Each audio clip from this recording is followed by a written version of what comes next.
Hi, and welcome to tonight's Action Coaching Club live coaching call. Lou Dallow here with you tonight. Nice to be here with you. Nice to have you here with me.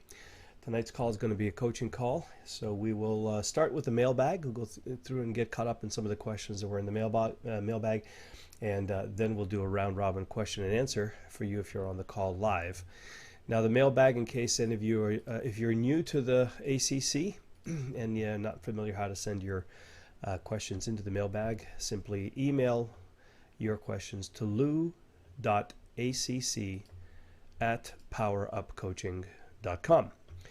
And that'll come into an email address that I check about half an hour or so before we get on these calls, and I'll go through and pull out the questions. So in the event that you can't happen not to be able to make a call live, but you have questions, you can submit them in through the mailbag, and every other coaching call or so, we typically go through the mailbag, and you can listen to the coaching call replay to get answers to your questions. So you can reach me virtually if you can't make the call live. Now, know that when you send email into the mailbag, that typically I display it up on the screen. So if you have anything you want to send to me privately or something you don't want to display, please make sure you mark up your email and let me know that that's the case. I don't want to inadvertently put something up on the screen that you didn't intend. If you want to reach me privately, you're probably better off sending me an email directly. You could do that to mailbox@powerupcoaching.com, or you can go to powerupcoaching.com/contact and fill out the client care request there. And then you can reach me for anything private that you don't want to necessarily have in the mailbag. Okay, before we get into the round robin, let's get into the mailbag rather. So Michelle Goodwill, if you're on the line, let me know. I'm going to put your mail request up here first. And like I said, if you're on the call and you know you have a question in the mailbag, if you know there's something in there that you don't want displayed, just put a comment in here as well. Okay, but I'm going to assume I didn't see anything in there that was particularly sensitive, so I think we're going to be okay. So Michelle has an interesting question. She says, the biggest thing holding back my business growth is poor health, and in order to overcome this, I want to outsource. I've signed up with John Jonas and have started the process he advocates, but there are a lot of business decisions I have to make that he doesn't cover. My mastermind group is also inexperienced in this, and my actions and feedback is new to all of us. So the sort of things I'm interested in learning about are templates for the process of hiring and firing, offers of role, remuneration, request for interviews, polite rejection, etc. How to identify top-level employees, how to clarify my business structure and model so that I know where to put them, and how to decide what they're worth to my business at different stages of growth and how to measure performance. I also want to know the best ways to maintain contact with high-level potential employees and build relationship training with them even while they're working for others. So this sounds to me like we're not really talking about the traditional or typical kind of home-based business for a solopreneur or entrepreneur. It sounds more like a corporate environment, if I read into this correctly. And I would probably say, my first instinct about answering your question is that what you're asking for is probably available somewhere, but I'm not aware of where there are particular templates for all of this thing. My experience is that depending, there are industry standards. If you go to the Human Resources Associations, they will typically have information about job classifications, industries, different levels of responsibility, average salaries. You could probably even go to statistics. Here's Statistics Canada. Down in the States, I'm not 100% sure where the statistics arm of your government is, but you probably have some information there. So there's lots of information. I think I would probably go to a human resources company and ask them, where to find this. They publish it. I don't think it's that cheap, and I think sometimes you have to be part of the Human Resources Association in order to get access to it. So you may find that that's the case. If you really are curious about that kind of stuff, and you want to study that does all the research in the industry and tells you precisely what positions attract what salaries based on what qualifications, that is available. Probably if you go through some HR association or if you have HR in your company, you'll be able to probably find that.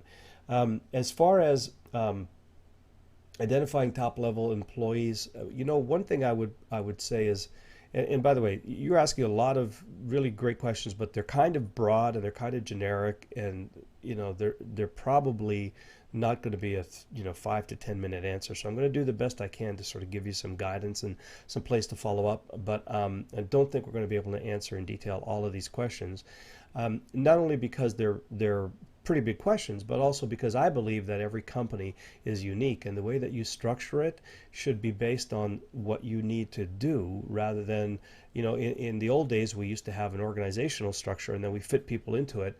But there's also a way to build your company functionally, which means that you determine what has to be done and then you have people fill those roles. Now, in a functional organization, what I like about it is that you can actually have a person participating in multiple functions, right? Whereas in a more traditional organization, if you're an administrative person, you don't get to do product management.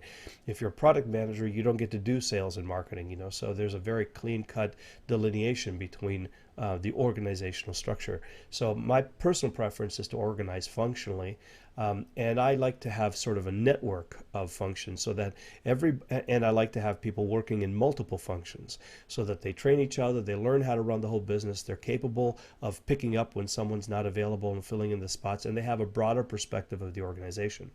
So all that to say, you're probably going to want to consult with some kind of professional, and you're going to probably want to dig through your business and take a look at what it is you want to accomplish, look at the things that need to be done to accomplish it, and then look at the skill sets that you need to accomplish them, and then hire those skill sets. Now, and in fact, for hiring, what we tended to do is we used to hire around a core skill set, but our primary objective was to hire somebody with the aptitude to learn multiple skill sets, because we figured we can always train somebody who's got great aptitude, but if someone isn't open and receptive to taking on a lot of things and learning new things, and especially if you're creating a functional organization, you may find yourself butting up against brick walls. So I think for the templates and the roles and remuneration, I would look to local human resource associations. I'm sure you can Google that in your state and or province. For top-level employees, one thing I will recommend is something that Eben likes a lot, and someone who's interviewed and knows well, which is Brad Smart. And there's a process that he uses called top grading. Highly recommend you get the book. I think the book is called Top Grading, in fact. And it's a process that I know Eben's used to great success. A number of my clients have used to great success. Seems to really be good at figuring out who the stars are and how to hire them. And so I would recommend you look at that as far as hiring top-level employees. What they're worth at different stages of business growth, measuring performance, really not my area of expertise or interest, so I can't help you there other than to say, I don't think that there's a formula there, right? I think that there's going to be, depending on how you organize your company, depending on how you incentivize people. Sometimes people will work for nothing in exchange for stock. So it's a broad range of options here, and I think you need to probably consult with someone who's a specialist who can sort of guide you that, and that's certainly not me. That kind of stuff, HR, administration, organizational, operational stuff, it's what I like least and do well, none at all if I can avoid it. So even when I was a manager, and in my company, I used to work and rely on the HR people tremendously in that process. I just didn't like doing it, wasn't any good at it, and it probably isn't. I'm not the right guy to guide you in this direction. Besides which, I think that it really benefits you to work with a specialist who can look at your company and kind of determine what it is you want to accomplish, take a look at the skill sets that you might need, and actually devise an organization that really works for you. And as you're hiring, I think that things change, right? Positions and what they're worth today are radically different than what they were 5 years ago before the so-called Great Second Depression. So this is something that's going to probably change with time and with economic situation and with demand in the market and all those kinds of things. So again, the way I would probably do it is look for an HR professional or an association, and they probably have guidelines on how to calculate these things. I don't personally know that there's a formula that says, this person, that position's worth that much, in a highly fluid, highly dynamic, high growth kind of situation. So yeah, I'm afraid I can't be more help than to suggest that you really consult with a professional who knows this stuff, because it sounds like you're working in a corporation that's growing, and it's a formal structure, formal organization, a large company, and I think that you might need a little extra specific expertise in this area, rather than relying on those of us who are basically home-based entrepreneurs, right? Because in the home-based entrepreneur world, the answers to these questions are entirely different than the corporate world. And I can tell you, how I work with people and how I hire people, but actually I prefer not to hire people. I don't want employees, so I hire a team of virtual freelancers on an as-needed basis. And what I have them do for me as much as possible is to create templates that then I can just reuse. So I have them create systems and templates made for me or my assistant to use, so that I don't, excuse me, I don't typically have staff on hand full time. Just the way I like to do it. Eben, on the other hand, as a large organization, I think it's about 80 people at this time. They're all virtual as well, but they're a little bit more formal, right? They're structured more like a larger company. They have people who are handling the finance, the administration, the marketing, the customer service, all that kind of thing, and that might be the way for you to go as well. So I think that's probably as much as I can guide you at this point, without knowing more about your business or your industry or the kind of things you're wanting to accomplish. I think my answer is going to have to remain as a little bit less than detailed for the moment. Now, I'm going to reach out, and anyone on the call who has specific areas of expertise that maybe wants to help Michelle, that you'd like me to send her your email address if you have expertise in this area, just type your name and email address in the GoToWebinar control panel, and I'll forward it to Michelle, and maybe you guys can hook up and talk, and you can help her come up with some answers to these questions. Very excuse me, very important questions, but I think I'm going to take probably a lot more attention and time and expertise than we have on this call for you, Michelle. So good luck with that. And by the way, if you do run into resources and you do solve some of these problems and you want to teach some of our folks about that kind of stuff, once you've discovered them, let me know. Be glad to have you on for a little interview or presentation.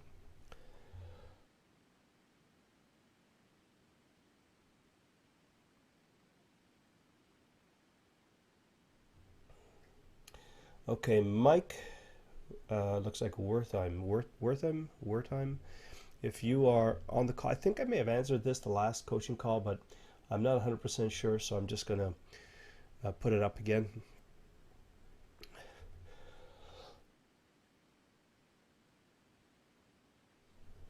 And the question has to do with, I've heard that you say Facebook can be an inexpensive way to buy traffic and Google AdWords can be expensive. How about Microsoft Ad Center? Does it tend to be a better deal than Google AdWords? Have you given up on Ad Center as well? No, I haven't given up on Ad Center actually. And I actually recommend folks who are interested in search marketing to do that over Google. It's just easier. They don't have all of the the hoops to jump through. They are not their quality score algorithm isn't as severe as Google's. At this point, as far as I know, they haven't prevented people from driving traffic to squeeze pages.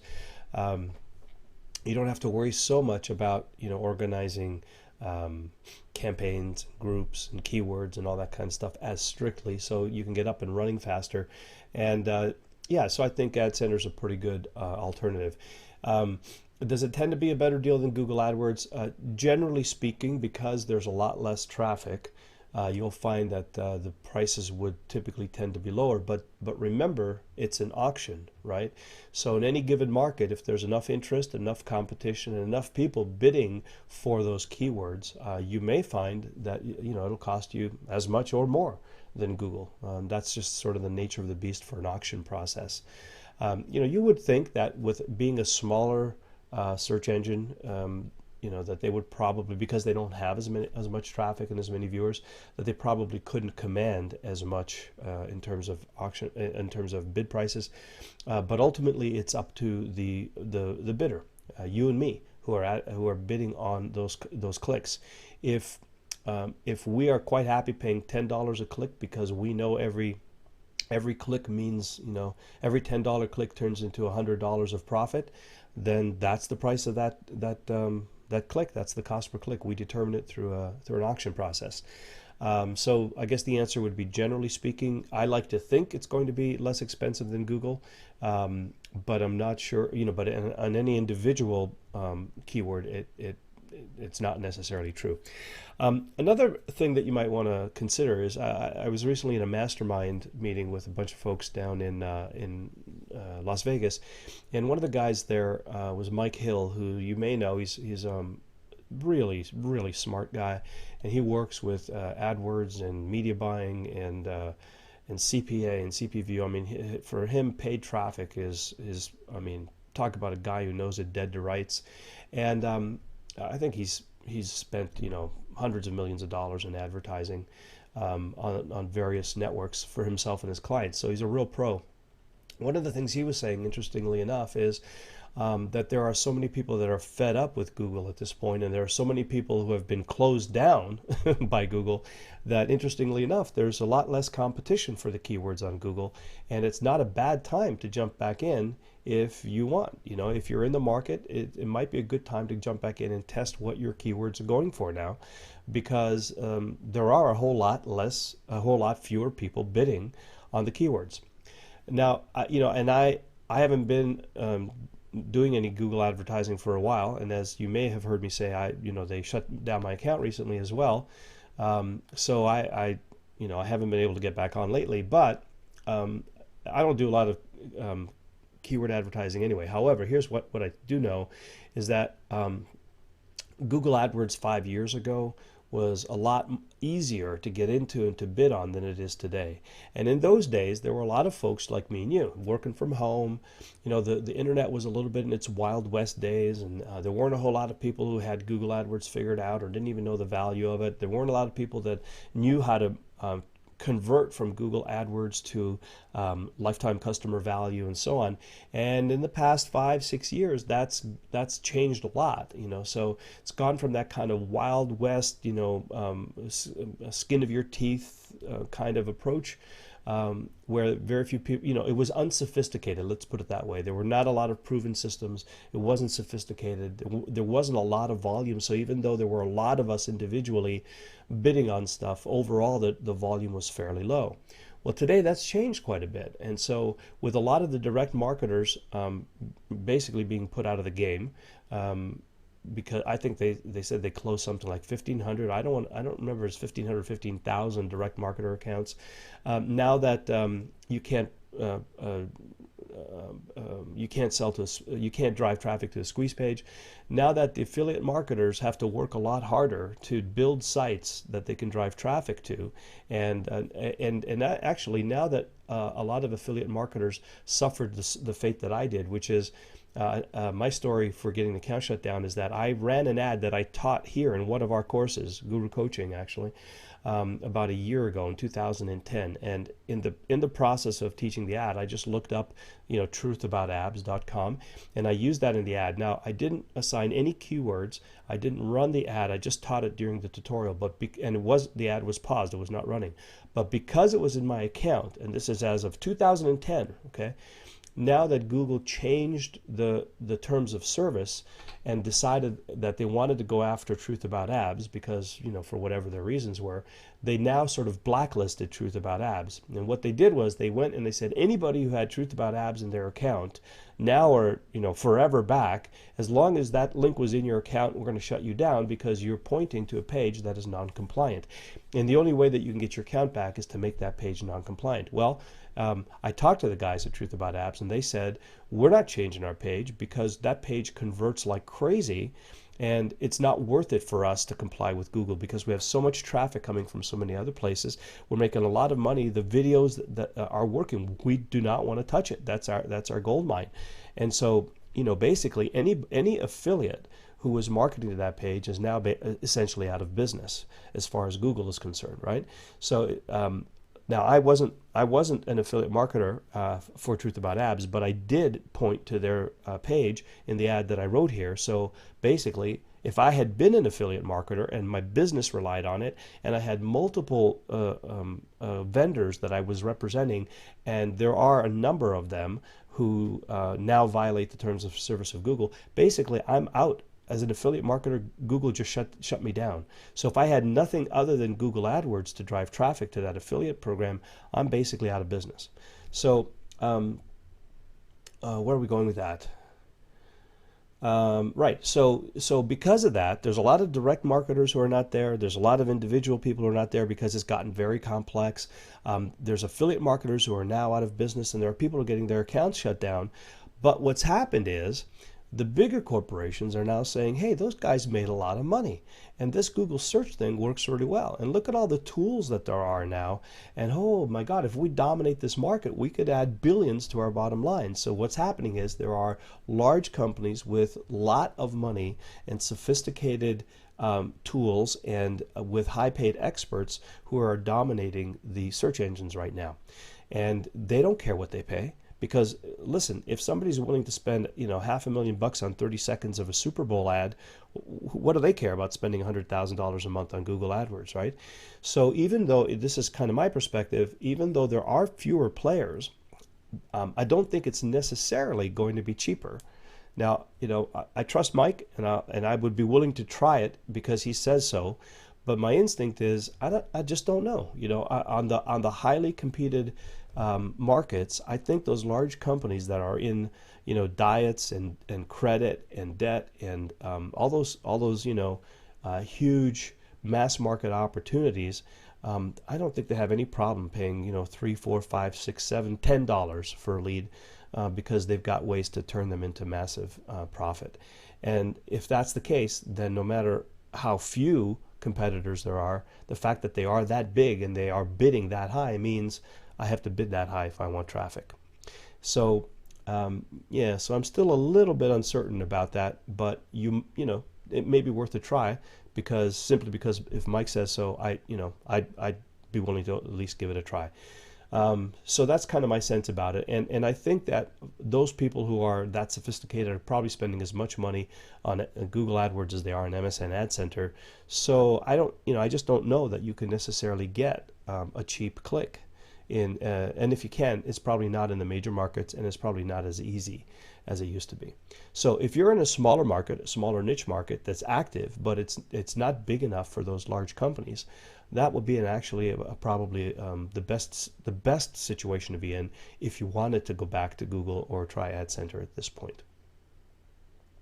Now, Facebook still is kind of uncharted domain for these larger companies. I haven't seen as many of them going into Facebook. Again, probably because they don't tend to be the guys who are on the front end. They don't tend to be the pioneers because they know that once the market is established and proven and the processes and the tools are sophisticated, they can just throw money at it and instantly dominate it.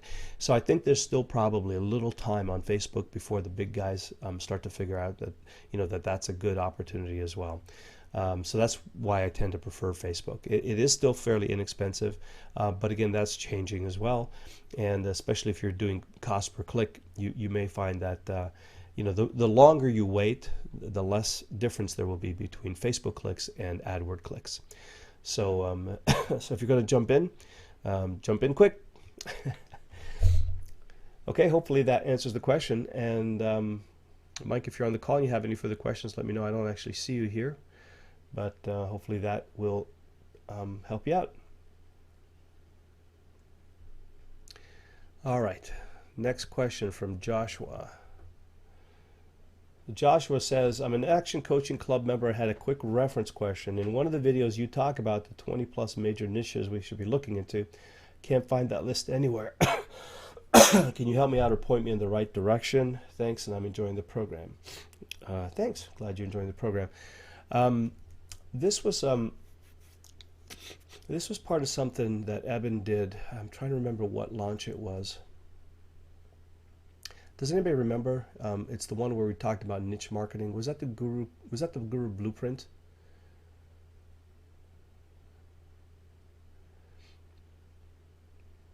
Yeah, Blueprint, says Joey. I think so too.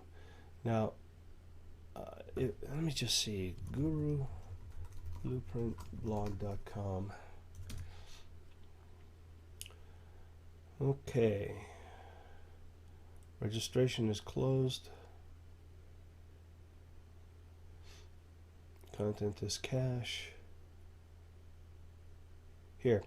I think this is where it is.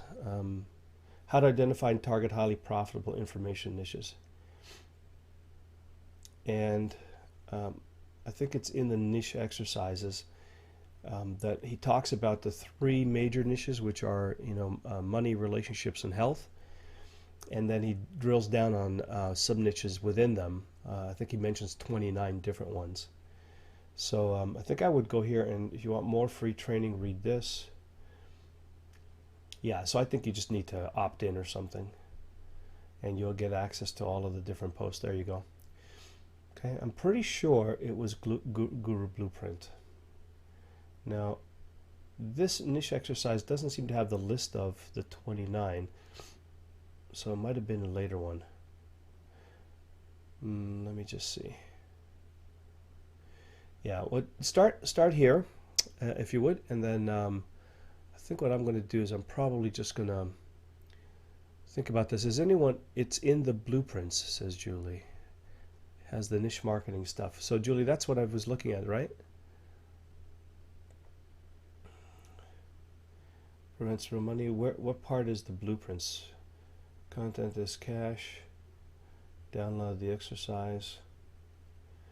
I think it's in here. I think it's in the niche exercises perhaps. But I remember that Julie says there's an actual blueprint section once you log in. Oh, okay, good.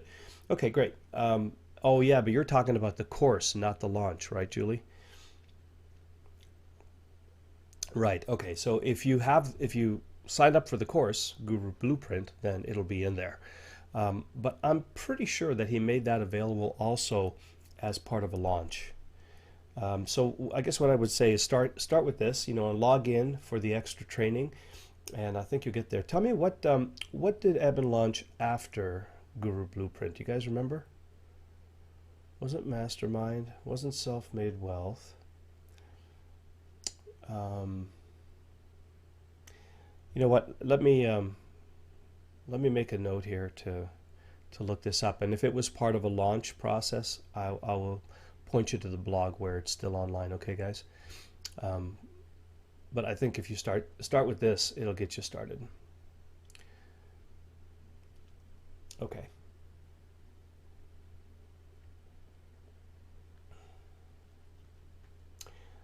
Okay, Josh, hopefully that gets you started. And if you're in Blueprint, check out the Blueprint, my friend, and you'll be all right. Oh, Arturo has a great link here. Oh, look at that. It's a tricky one. Good job, Arturo. Hang on, Josh. I'm going to pop over to my browser. It's Guru Mastermind. Okay. Hi, it's Evan. Hi, Evan. Beautiful. So here's the link. I don't know if you can see it, but it's gurumastermind.com/program/niche_report.asp. And then what happens if I don't put these guys in here? Can I still see it? Yeah, I can still see it. Okay, good. So try that one. Hi, it's Evan. Hi, Evan. In my first video. So you're looking for the niche intelligence report. Okay. Great. Thank you, Arturo. That's awesome. And Josh, that's exactly what you're looking for, I think. And Julie says that's the one. Yep. Good. Good. We found it. Excellent. Thanks, guys.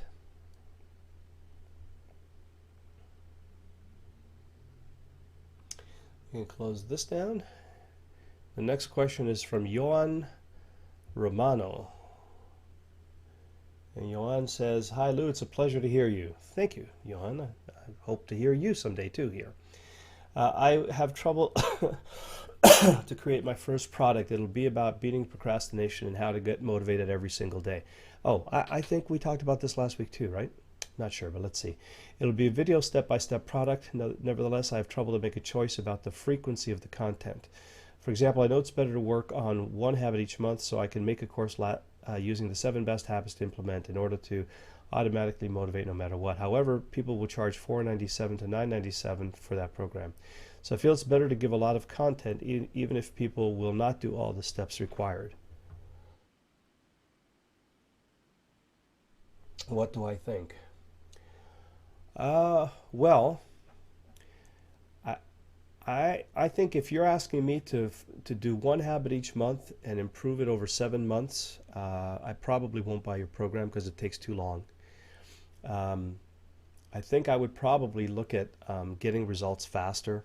And so if you can think of a 30-day way to develop these 7 habits, or something in 21 days, 30 days, 2 weeks, 14 days, 1 week, I think that's probably more important. And here's the thing, I don't know that a course that goes for 21 days is necessarily going to be worth 497 to 997, especially one with productivity. But I think if it's properly targeted, it could be. So for example, let's think about Wake Up Productive. So Wake Up Productive isn't necessarily it's not a generic productivity course, is it? It's a productivity course aimed at small business entrepreneurs who have specific issues around their business. So even though the content itself is generic, it applies to all of us, but in a sense, it really talks about becoming more productive primarily in your business. And so, with that kind of targeting, and given that Eben had, a list of entrepreneurs who like his stuff and like to learn from him, it was a good match. And, depending how you package it, depending how much content, how much live interaction there is, how many bonuses there are, and so on, that'll determine whether people would be willing to pay $497 to $997 for it. So I don't know that it's necessary to give them a lot of content. Like, in other words, if they're not going to do, well, first of all, hardly anybody ever does all the steps required. Most of us who are trainers, coaches, teachers, our greatest frustration is that if we could only get more people to do what's in our systems and in our training, they would have so many better results. But the truth is that there's about 5% maybe of the people who buy your product that will actually do something with it. So, even if people will do not all the steps required, I think you can assume that most people will not do all the steps required. So do you want to give a lot of content? Well, I think the answer is to give enough content to help people solve the problem that they have. So if my problem is, I can't get out of bed in the morning, and in 2 pages you can give me a solution that helps me, wake up refreshed, on time every morning, jumping out of bed, enthusiastic to go to work, that could be worth $100 to me, perhaps. If it's really important, like if I'm missing sales appointments and it's affecting my revenue, to get up late or not to be able to get out of bed, it might be worth $100 to me. Is it worth $100 to me if I'm a surfer dude? Probably not. I really don't care what time I get up. So I don't have that problem. I'm not going to pay $100. If I have the problem and the benefit of solving that problem is worth what you're asking me to invest, or ideally the benefit is much greater than what you're asking me to invest, then that's fine. So I don't think about it in terms of how much content to give someone. I think about it in terms of what do they need to do? Like, what's the problem? What's the outcome that they want? And according to my expertise, what do they need to do to solve that problem, to create that outcome? Now, you must also understand that there will be people at different levels of advance or sophistication. So, for example, I might have a program that's going to help you make $1 million. But if you've never run a business before, that program really isn't much good to you yet. So for people who, I might say, if you're already running a business and you're making $100,000 a year, and if you have 10,000 people on your list and you have proven products and sales, I can turn that $100,000 into $1 million. Let me show you how. So that could be a big program, a high ticket program, and so on. But for those people who are just starting out, I might have a smaller program that says, I know you want to make $1 million, but you know what? It takes, there's a specific series of things that you need to do. And before you make $1 million, why don't we focus on making 100,000? In fact, before we focus on making 100,000, let's focus on making your first 10,000. And in order to do that, you need a web page, you need an opt-in page, you need a product, et cetera, et cetera. So for $297, I'm going to help you to put everything in place, all the tools, resources, and systems that you have a good chance of making $10,000, and that's only going to cost you $300. Once you're making $10,000, I have another program that's going to build on that. It's going to teach you how to make the $100,000. That's going to be $997. And then after you made your $100,000, I have personal coaching and systems where I'm going to teach you how to turn that $100,000 into a million. That's a much more expensive item, but let's get there when we get there. So start with $200 and let me give you back $10,000 in return. And so you might want to take a similar kind of approach here. You know, what are the procrastination problems? Who is your avatar? What problems are they trying to solve? And how much of your content, of your process, of your expertise do they need to bring to the problem in order to solve it? And the other part of the equation is, are you providing it in digital download format? Are you providing it in workshop? Is it a live seminar? Is it coaching with you? All of these things factor into how much the program is worth in terms of overall experience. Far less than how much content is available. Okay, so I think I would make all those other things more important. Now, what's going to happen is, of course, the bigger the challenge that you're solving, the more likely you are to provide more content, because it's typically going to be a more sophisticated issue, more complex issue. It's going to require maybe some other tools. It's going to require a little bit more development of mindset and habit and process and all those kind of things. And so you might find that for people who are at that level, they might be interested in a much more complex solution to a problem. But you may also find that somebody will say, look, the promise from Evan's program was you're going to wake up twice as productive in 30 days. Was it 30 days or 60 days? I can't remember. Anyway, by the end of the course, you will be twice as productive as you are right now, no matter how productive you are already. Okay, that's the promise. And then it was up to Evan to decide, so what do I need to tell these folks so they understand why they want to do it, they understand what the problem is and what the solution is, and they understand step by step how to do it. And I'll do that over a period of 30 days or 60 days. Some of it will be live, some of it will be coaching, some will be digital, and I'm going to throw in all these bonuses. But the promise is you're going to be twice as productive when you finish the course as when you started. So make a big enough promise, solve a big enough problem, and then structure the experience to be as low a ticket or as high a ticket item as is appropriate, and let the content be driven by what it takes to solve the problem. And don't worry too much about whether it's 2 pages, 10 pages, 100 pages, 1 module, 2 modules, or 4. Just whatever it takes to create the outcome that your buyer wants. Okay. Okay, so I think I've touched on a couple of different things. You may need to go replay this because I sort of wandered around a little bit, but basically the answer, hopefully, to your question is define the avatar, define the problem you're solving, the outcome you're creating, and then create a system that solves the problems or creates the outcome, and then package it in a way that it meets the price point and it's commensurate with the value that your avatar derives from using it. Okay, that's a pretty decent summary. Let's leave it at that.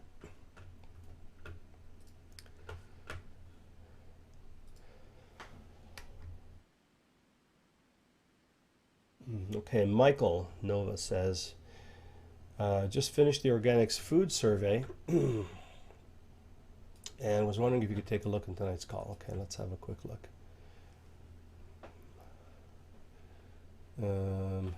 Maybe it came up in my other window. Oh yeah, there it is. So Michael, where are you using the survey, and what's the purpose of the survey? Is it to build a list, to generate leads, to get to know more about your clients, to introduce them to a product? What is your purpose for wanting to do the survey?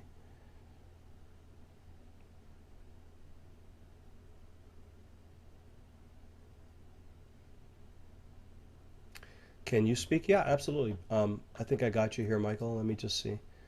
Hey, Michael, I think I have your line open. Let's see. Michael? Hello? Yep, I got you. Good. Hello? Yep. How you feeling? I'm feeling better, my friend. Thank you for asking. How are you doing today? Eat more organic food. What else would I have expected you to say? Of course. Yeah. All right. So what are we doing with the survey?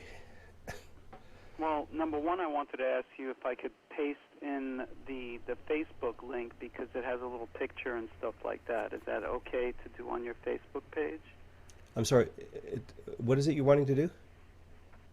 I have a Facebook. It's like a little Facebook post Uh-huh. that has a picture in it and an invite to take this survey. Okay.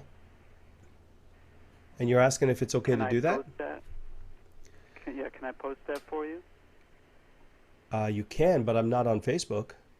Well, I mean, Oh, I okay. guess I could log into Facebook, but That'd be great what's if the you purpose of can. doing that, Michael? It's just going to point me to this page, right? Yes, but it has. I wanted your opinion on the layout of it and how it looks and what it says.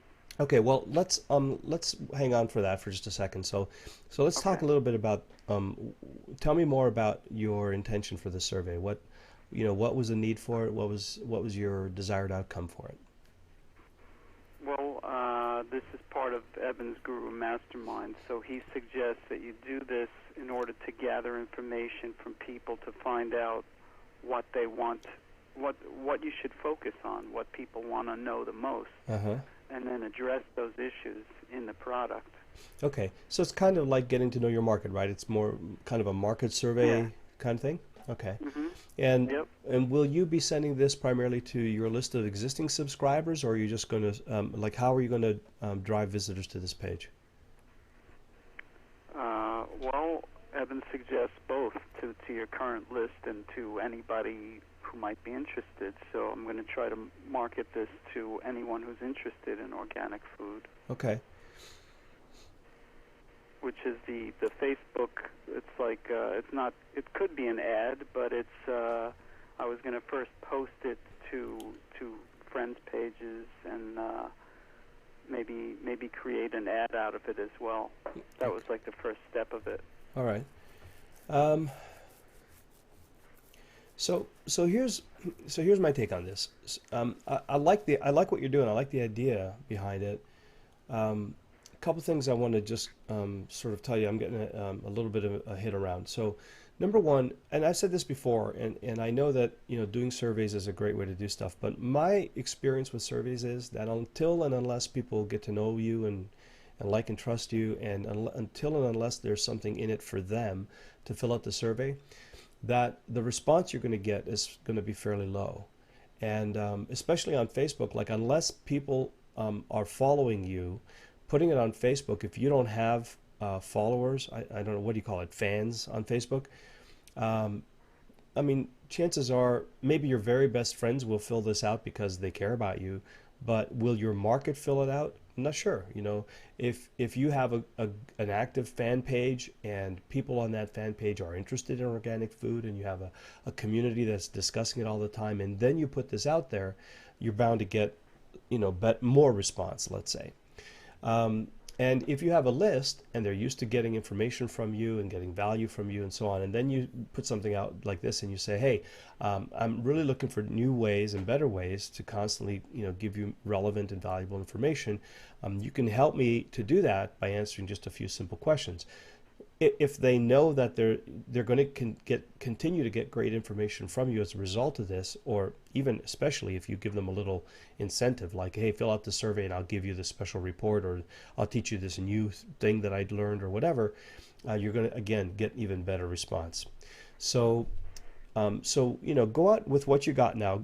Get started with what you have by all means, but see if you can fit this into your. I guess what I'm wanting to say is, use this more in your warm marketing than in your cold marketing.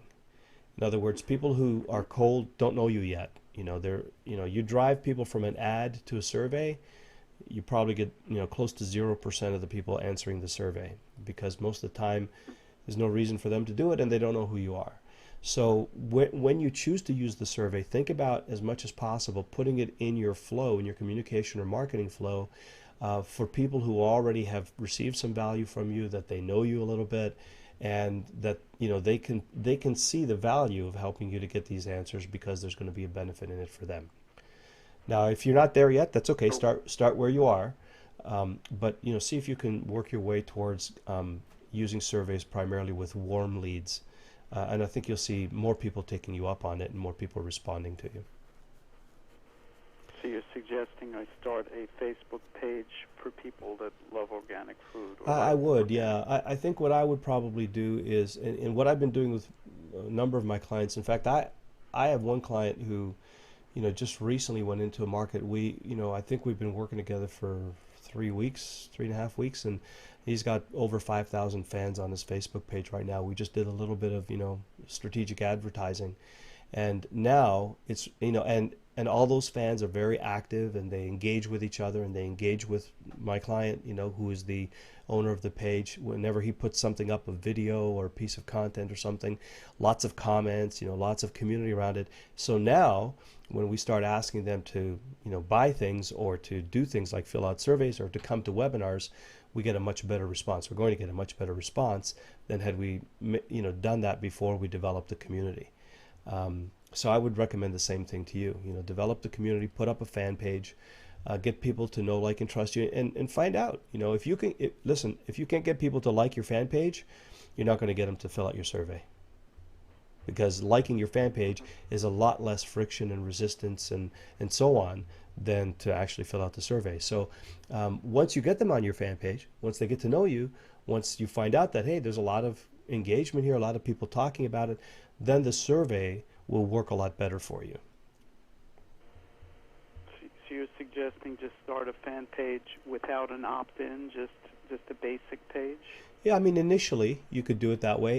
If you have something to give away, you can. What some people are doing that is really popular now is what they call the reveal page or the fan gate, so that you drive people to, like, the home page when people land on your fan page is not the wall, but it's something that says, hey, step 1, click the like button. Step 2, as soon as you do, you're going to get this free video or free report or whatever. And people are having a lot of luck with that. If you're going to do paid advertising, that's what I would recommend you do. Drive people to a reveal page, and just focus on advertising to get the likes. And then on the reveal page, what we did with my client there is actually on the reveal page deliver what we promised, and then tell them there's a lot more if they opt in for more. And so we not only get the likes, but we also build. I think we're building at a rate of 20 or 30% of the people who like the page also join the list. And I think that's what I would recommend you start doing. Well, I have nothing. I didn't start I started the project, but it's certainly not finished. Nothing's finished, so I have nothing to give away at this point. Okay, well, that's fine. Well,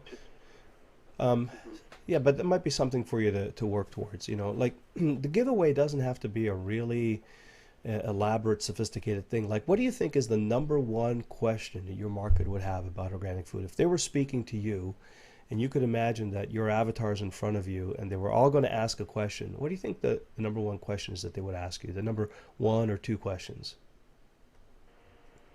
I would say number 1, the two main things, I think, which is number 1 is price, save money. And number 2 is, why should I eat organic food? Why is it so much better for me than regular food? Okay. The first one about price, I would like to keep to, for the good stuff to sell, because that's a big need, I think. But the educational kind of thing, that I could probably, put in a free report. Well, why would you hold back on the price thing? Because I think it's very valuable. But if you don't get anybody on your list, how valuable is it? If I'm giving away the meat of it, then what's left? Well,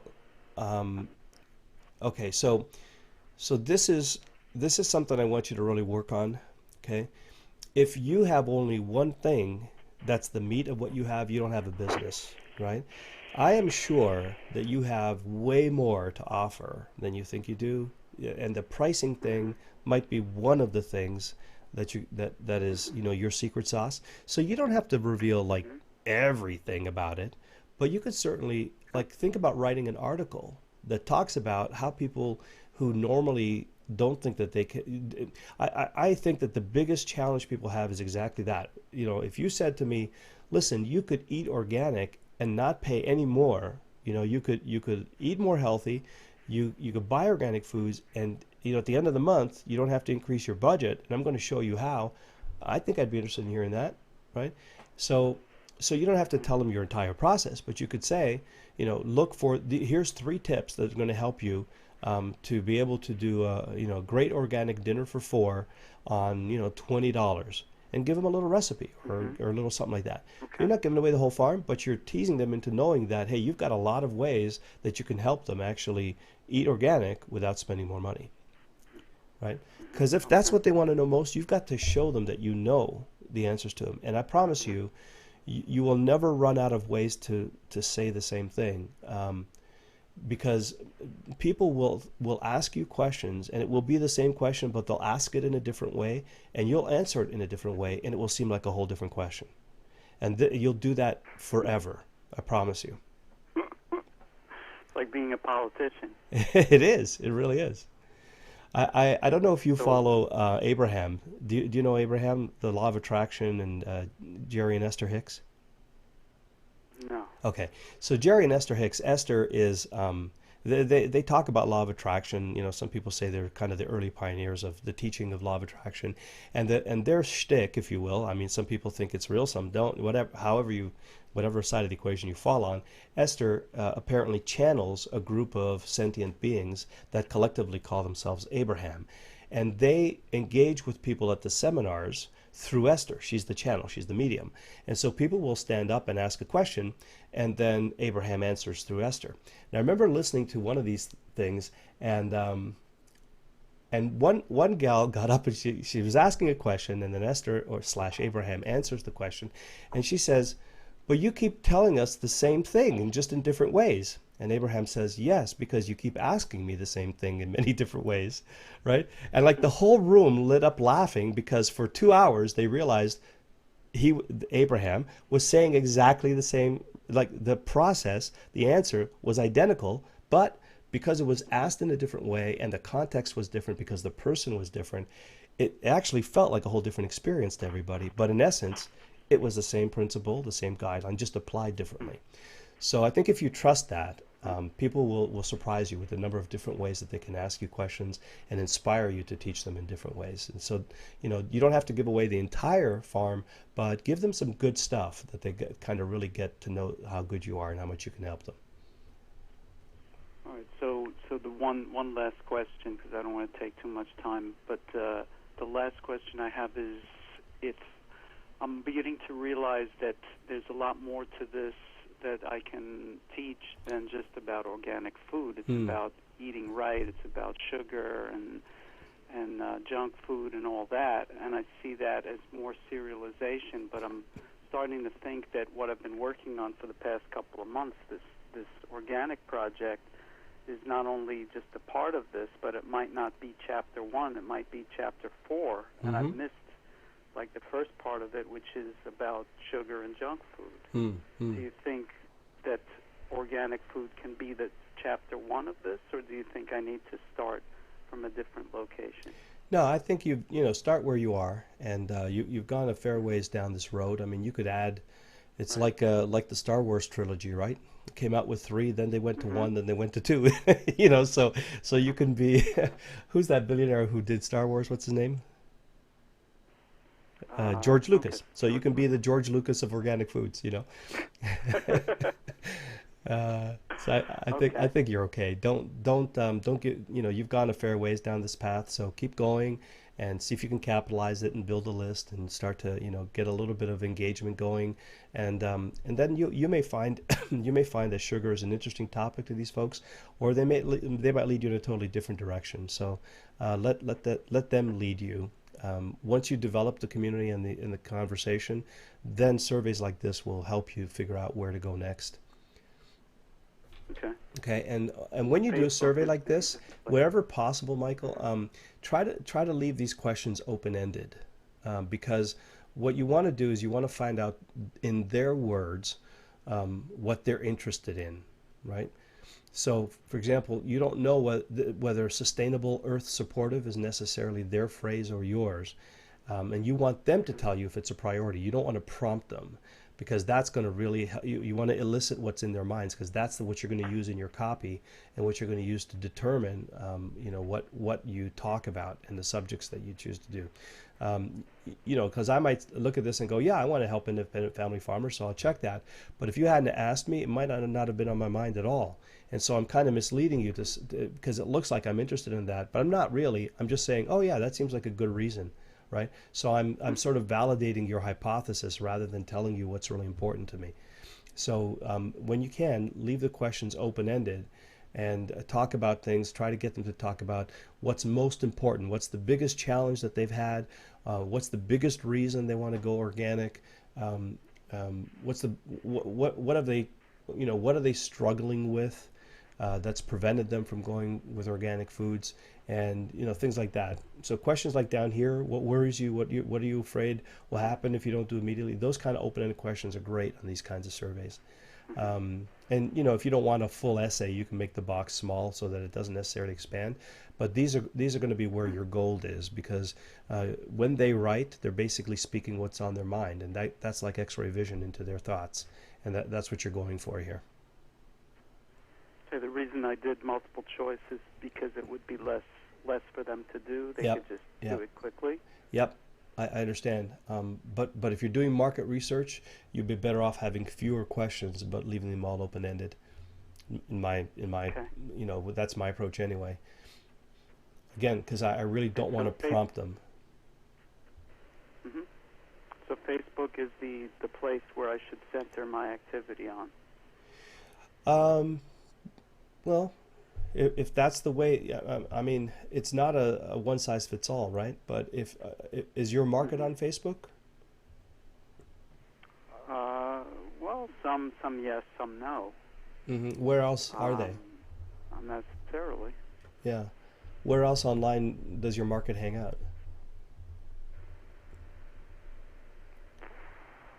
Well, there's a lot of health-oriented forums and that kind of thing that I could tap into. Yeah, I think the answer to the question is probably Facebook, because it's just so huge. Chances are you'll find some people online that are going to be interested in this. And, right now, if you do the math, there's probably like half the planet on there, who could be on there, who is. And so it's probably a decent place to start, right? Okay. Especially if you're inclined to, social media. Like in my case, I'm not, so I don't use it, but I know I'm missing a huge opportunity, but I just don't like I'm not that social, I guess, and I have other stuff that's working really well for me that I prefer. So I will get on Facebook at some point, but right now I'm focusing on the things that work for me. So if you find that Facebook is a great medium for you and you enjoy the the engagement and the community and that whole social, viral, talk to everybody, spread the word, be in community kind of thing, which, by the way, I think for an organic foods thing, I think it would work really well, by the way.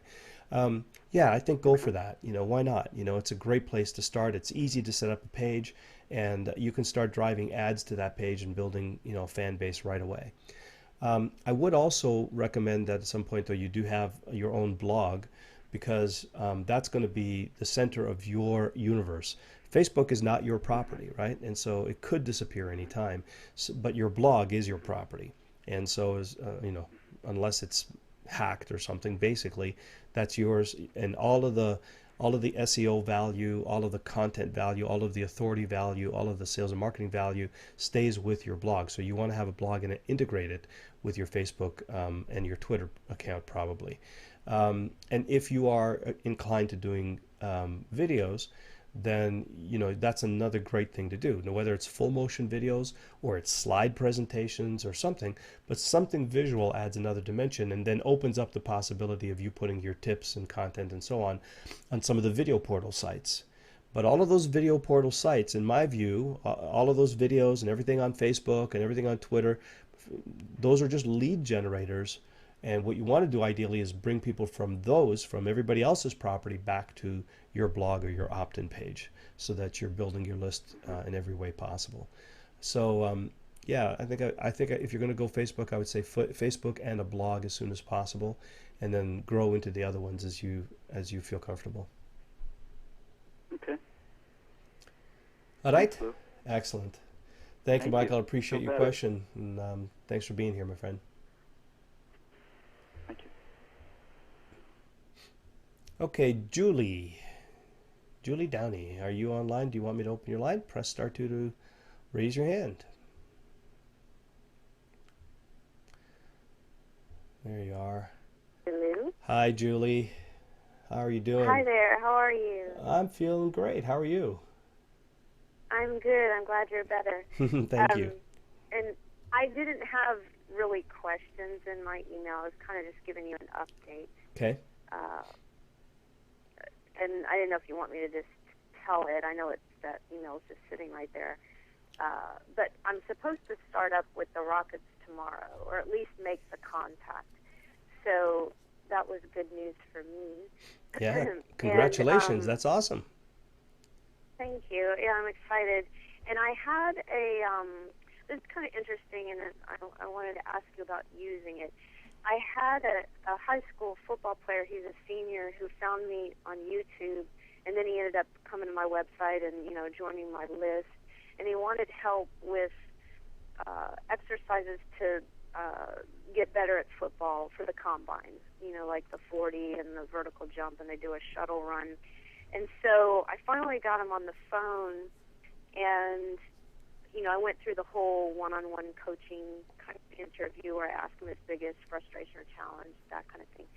And we ended up with, I came up with a specific set of exercises, and I sent him an email last night that contained certain key exercises that I've already filmed that are on YouTube, that are on my blog. And I sent those to him, and I asked him to work with those for 30 days because I felt like he'll definitely get results. And then if he's willing to do the video testimonial, that was the exchange that we worked out. And it gave me the idea that if I had the chance to talk with more football players, I could come up with a similar thing, like a 15-minute routine, basically, that any player could use that would change his results pretty quickly.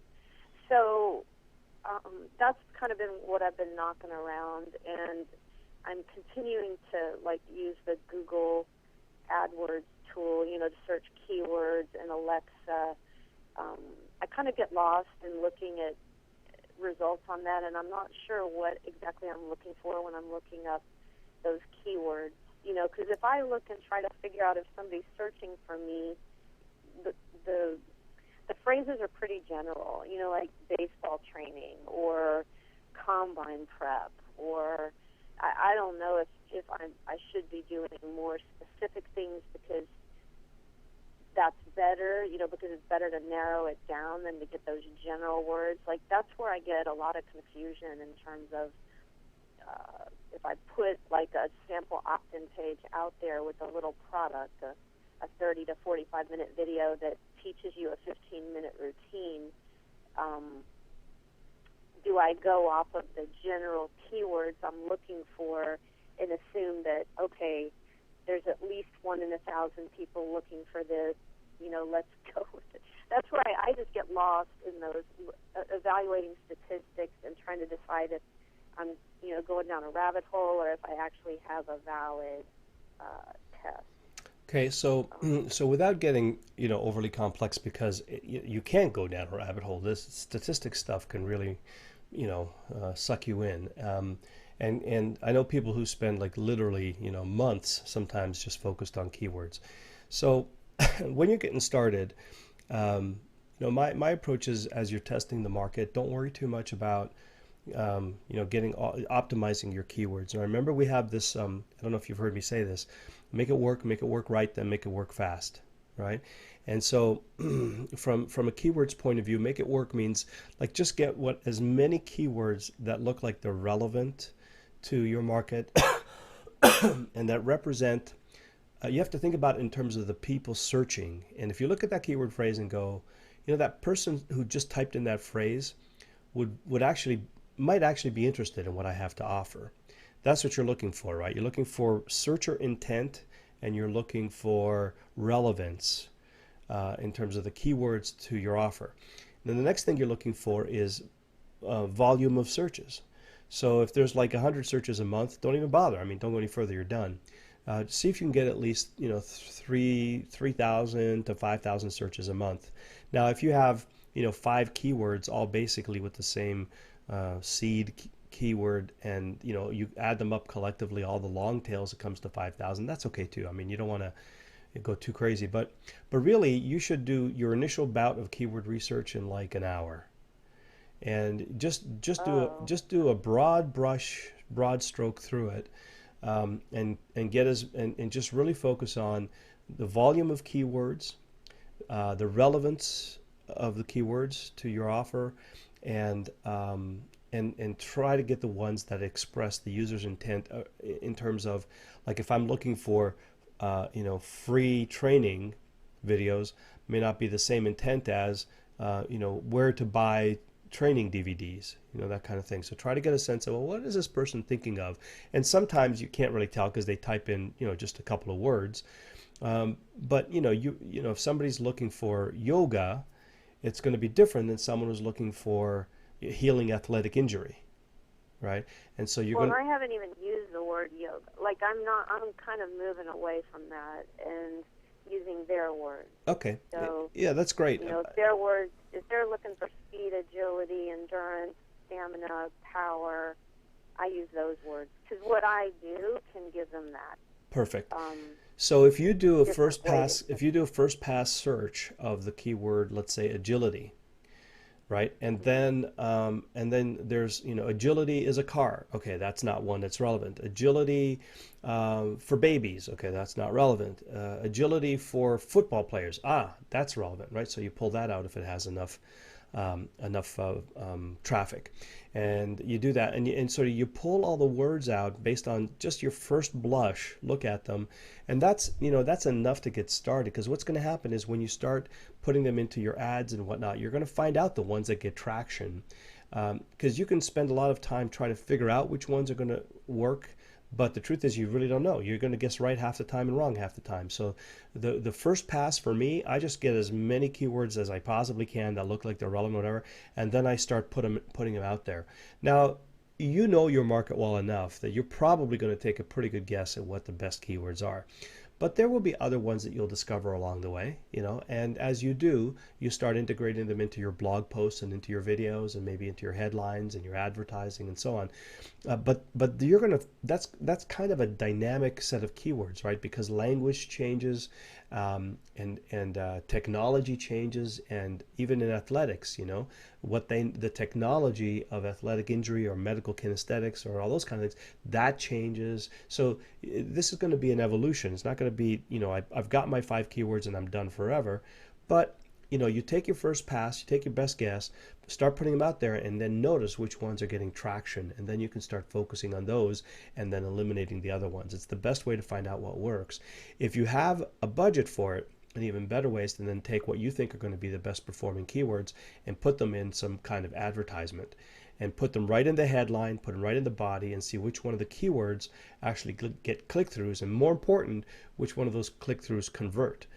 Because again, just because someone clicks through may not be the right person to click through for you. So then you'll do a little bit more testing on that. So the time that you're going to spend digging through the research and the numbers and the analysis and all that kind of stuff, keep that to a minimum, especially in the beginning. Then go out and start testing, and let your testing kind of guide you as to which one of those keywords are the best ones for you. Don't underestimate the power of volume, though. Get a lot of traffic in all of these keywords. If you can get couple 100,000, 500,000, million searches a month, use it. And I don't mean for one keyword, I mean for all your keywords, right?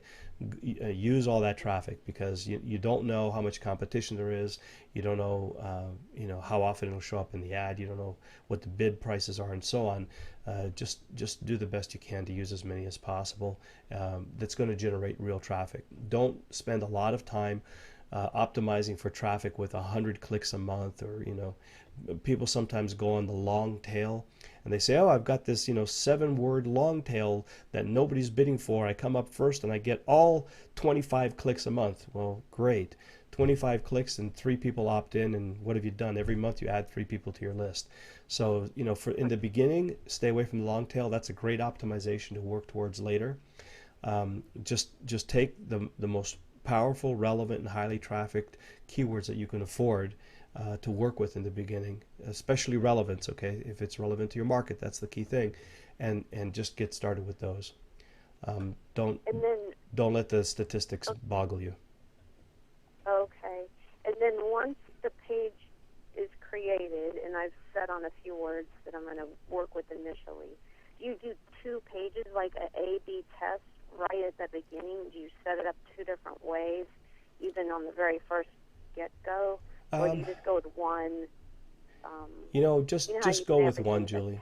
Just go with one. Okay. Yeah, because right now it's more important that you build a list and you get some programs sold and so on and so forth. Don't worry about optimizing the page.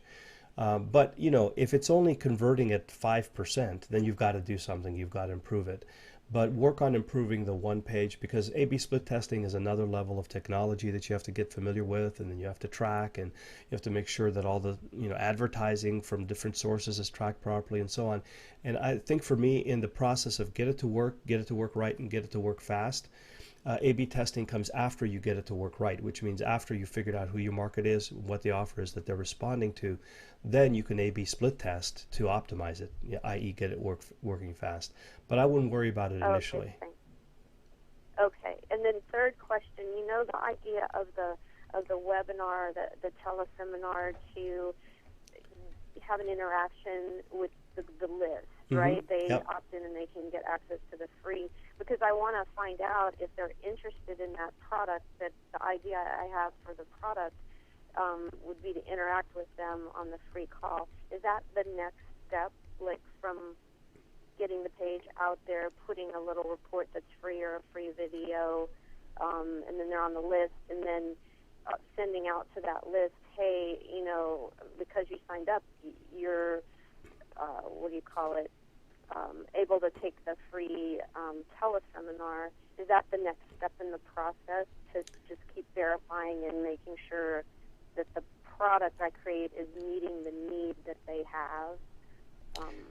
Yeah, you could, but you're going to want to get, people aren't just going to show up to an open-ended teleseminar, right? They're going to want to come to learn something from you. So what you'll probably end up doing is, thinking about teleseminar subjects that you think might be of interest to people, and seeing how many people respond. And along the way, you can say, when they register for your event, you might ask them, what would be the topic of a teleseminar that you would most appreciate us doing, and so you could get them to tell you that. But I think you have to stoke the fires a little bit and show up as an expert and tell them, here's what I understand about your problem, here's a couple of solutions for you, and then say, what else is going on for you that I can help you with? Because I don't think people would generally just show up for an open-ended, Q&A call until and unless they get to know you very well. Okay, and so the solutions, and teleseminar, it's like I'm not going to be teaching my stuff over the teleseminar because it's a phone. Unless we did some sort of video thing, which I don't have the technology to do that right now. So it would have to be things that I could send them links to videos, or I could go through audio stuff, like breathing and relaxation techniques, or talking about focus. I have all kinds of presentations for that. But it has to be in a phone thing. It would have to be strictly audio, which I feel like is kind of a limitation, because it's usually a lot of visual stuff when I'm really teaching in front of a live group, without the phone in the way. So that was my big quandary, is like on a phone call is what direction to take it, because typically, I'm in front of a group and we're going to get down on the floor and start doing some kind of yoga exercises. Mm-hmm. Versus just talking about it. Well, first of all, you can get webinar technology that will broadcast your camera, and there's live streaming that you can do as well. But you don't even really necessarily need to go that far. if you, for example, were using Carefree conference calls, you can do slideshow presentations. Now, just imagine that instead of a video, what you did was you captured frames in the video that represented certain positions or motions or whatever else, and you just put them up on the slide presentation as you're talking through them. So even though they're not, excuse me, even though they're not like animated in real time, but people can at least see something visual that says, oh yeah, I see where Julie's putting her hand, and I see how she's got her leg, and you could sort of talk them through. And if you think about, if you had one slide after another, each one in progression of the movement, it's almost like in the old days when they used to put cartoons, and the movement would come from flipping the card deck. But every deck and every card in the deck was a static photo, but when you flipped them one after the other, it looked like it moved. So I'm not suggesting that you have to do them like in rapid succession, but if you had a series of 5 slides and each one of them was successively demonstrating the progression of the movement, it would take you one step closer without needing to go through a webinar or a live stream or something like that. And most people would be able to watch that, straight off of their computer. Right. Okay, very cool. Okay, and right, by the well, way, and if you thank didn't want to go that far, you could also just publish them in a PDF and have people download the PDF before they come on the calls, and then they can see you, going through the motions. I would be a little reluctant to point them to videos to watch while you're on the call, because you'll never get everybody kind of on the same page. Some people will fast forward, some will rewind, some will restart, some can't find it. So, there's a whole different headache around that. So if you can't control the video, think about providing images. Okay, I hadn't even thought of the images. That's great, because I've been doing that. I've actually pulled images out of videos and used them in blog posts. Yeah, So there you go. I understand about that. Okay. Beautiful. Very cool. Thank you, Lou. You're very welcome. And I'll let you know what happens with my rockets thing. I'm excited about that. Me too. I'm sitting Even on though pins they're and on a needles. lockout, I got in under the wire. They're going to love you, and they're going to do lots of business with you. That's what I think. I'm excited. I say thank you. Okay, Julie. Good luck with All that. right. And thanks for checking in. I really appreciate you coming back and following through. You're welcome. Excuse me. Okay, couple of folks offering some assistance here. So Mike is saying he can help Julie with this if you need help. I love sports and I'm great with keywords. So Mike, can you type in your email address, and and then Julie, just type a comment here in the webinar control panel, and I will reply back with Mike's email address. And he says he can help you because he's great with sports and great with keywords. So that would be awesome. Thank you, Mike, for extending that. And Jeff, I missed your comment here. You said, Lou, I have my mastermind every other Thursday. My group would love to have her on the boardroom hot seat. And I'm not sure who we were talking about at the time. Can you remind me? And I will pass your email address over to her. I'm guessing it's the one who was asking about the building the corporation and hiring people. But I'm not sure. So if you would just type that in for me, I appreciate you extending that offer. Very generous of you, and I definitely will pass it along to the person you intend to receive it. Christopher says, Lou, where's the generic list of questions to interview your avatar on the fear, frustrations, and wants, desires? I don't know. Is there a generic list of questions? Let's have a look.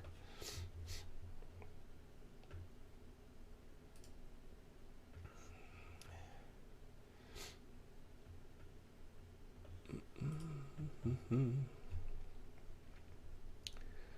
see if I can get a clue from the checklist. You saw them once, did you? All right, then. Does anybody know where they are? I'm not 100% sure that I remember like a generic list of questions, but I think they might be in interviewing for coaching or something. Let me just see where we are here. Research a niche. Customer avatar checklist.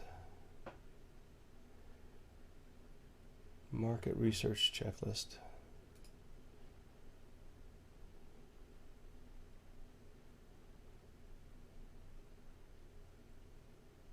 Here you go. right there in your checklist. Consider this wording. I'm trying to figure out how to help people solve this problem. I want to create a product so people can read about it in books and solve it. If you have this problem, I'd like to know how you got in, what you tried so far, what your biggest fear or frustrations are, etc. And what's your biggest frustration with XYZ? What have you tried so far that hasn't worked for you? What's your biggest fear when it comes to that challenge? What worries you? What are you afraid will happen? And what would you be willing to do to solve it? And if you could have one question answered about it, what would it be? And there you have it. It is page 7, the bottom of page 7, top of page 8 in your action coaching checklist. There you go, Chris. Glad we were able to find that.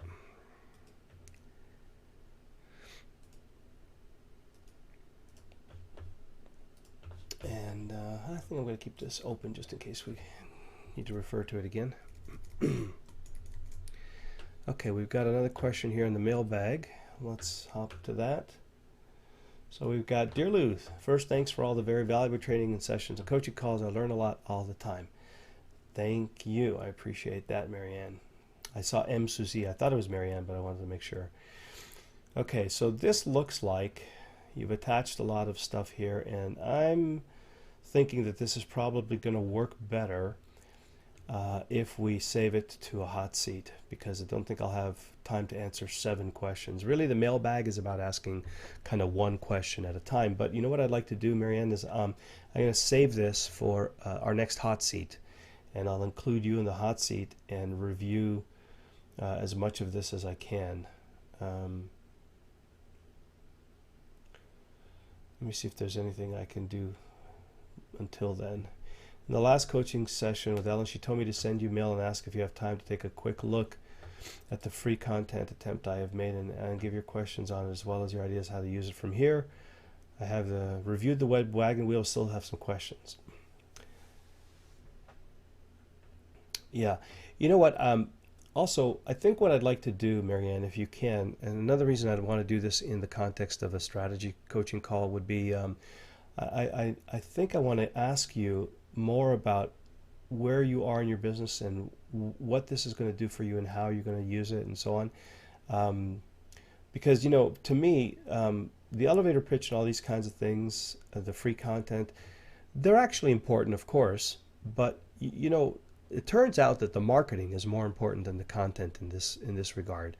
And I don't mean to say that, you know, the content isn't important, not at all. What I mean is that if you position it properly in the marketing, people are going to appreciate and probably consume your free content better. And so I want to talk about that. And then when we talk about things like elevator pitch and conversion story, like conversion story for me, you know, sometimes you want to use it, sometimes you don't. And sometimes it's more appropriate than others. And I'm not necessarily sure that, for example, I would use a conversion story in an opt-in page, depending on what that opt-in page was designed to do. Now, I might, because, you know, if you're in the, you know, if you've got a story to tell about your pet that's really going to resonate with your viewer, and, you know, the story about the pet has that viewer then saying, oh my gosh, that's exactly what's happening to me. I really need to know how she solved her problem so I can solve mine. And in that case, it makes sense. But if you're just offering a free report, sometimes you just need 3 or 4 bullet lines that say, here's what you're going to learn. So I think this, you know, the more I'm talking through this, the more I'm feeling like this would be better done if we could do it live on a strategy coaching call. And so I'll try to set up some hot seats for next Thursday. Because I think we're doing training on Monday. So for next Thursday, and hopefully you'll be able to join us live, and we can go through this in a little bit more detail.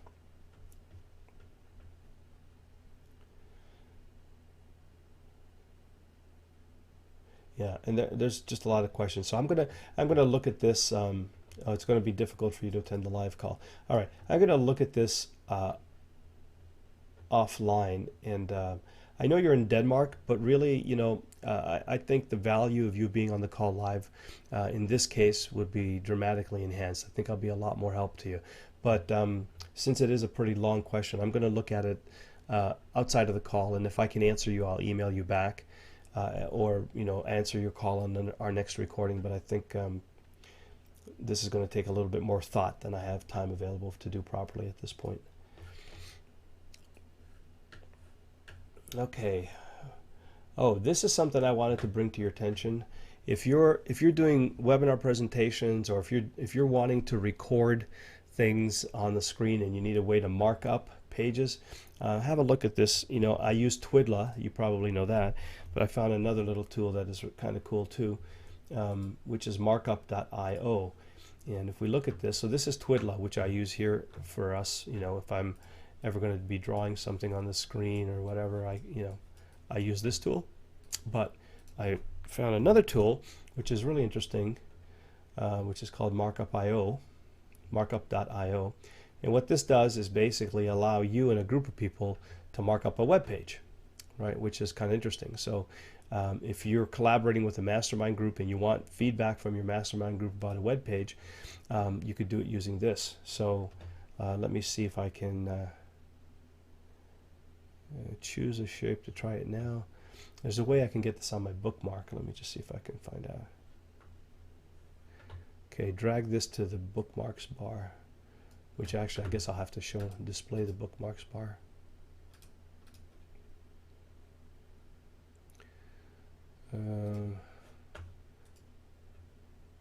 View, toolbars, bookmarks. Okay, so here are my bookmarks. So I'm going to get the markup. I'm going to move it over here. Okay, and then I'm going to go to the page. So let's just say, you know, powerupcoaching.com.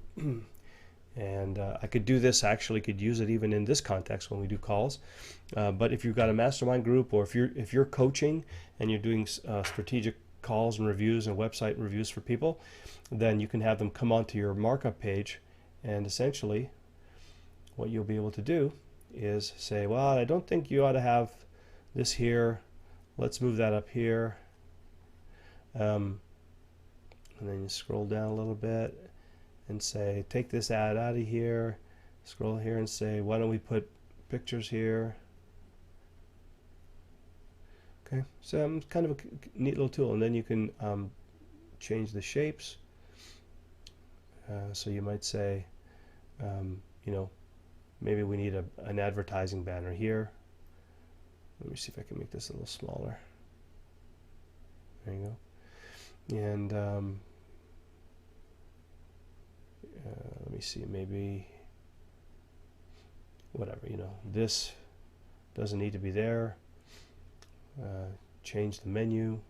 And, you know, once you've marked it up, of course it's not going to look as sloppy as all this, but once you marked it up, you could have been recording this also with Jing or Camtasia or ScreenFlow, or you can just take a snapshot of this with Snagit or Jing and then send it to your client. And you know, it's a pretty cool kind of thing. If you're doing it, if you have any need for web page markups, this is a pretty cool way to do it. It's a collaborative tool, so you can have a group of people looking over your shoulder as you're doing this. They all log into the markup.io page that you set up, and you're good to go. Okay, so I just wanted to bring that to your attention in case it happens to be something you can use for your business. And let's see what. Oh well, we spoke to Michael. That's good. So you're all good to go. Tim, you sent me something that says, my email was sent before I was done. Please refer to the final version. And I have not received that final version, so I just want you to know. If you did send it, please send it again, because I didn't get it. And if you didn't send it, that's fine. I won't read your other two emails until, in fact, I'll delete those, and I'll wait for you to send me your final version. So and I'm going to send soon. Okay, great. So I didn't lose it. It's on its way. Fantastic. It is a request for hot seat. Okay, great. So maybe we can do it next Thursday. So let me see. Any other questions? Nope. I think that's it. And let me just delete things here and clear it up. Okay. So it looks like we're done. So Julie and Mike, I'm going to reply to you with each other's email addresses so you can get together. And with that, we will call it a day. So pretty good call. We covered a lot of ground tonight. Hopefully some of the questions that we covered were helpful for you as well.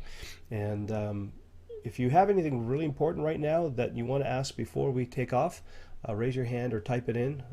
But it's got to be like a 1 or 2 minute kind of thing. At the moment, I'm not seeing any hands and I'm not seeing any questions, so I'm assuming we're okay. Getting thank yous, and thank yous. Some questions. Tim can answer maybe one question. I don't think we have time for some questions, but go ahead and fire away your biggest, most important thing that you need to know right now before we leave, and I'll take a stab at it.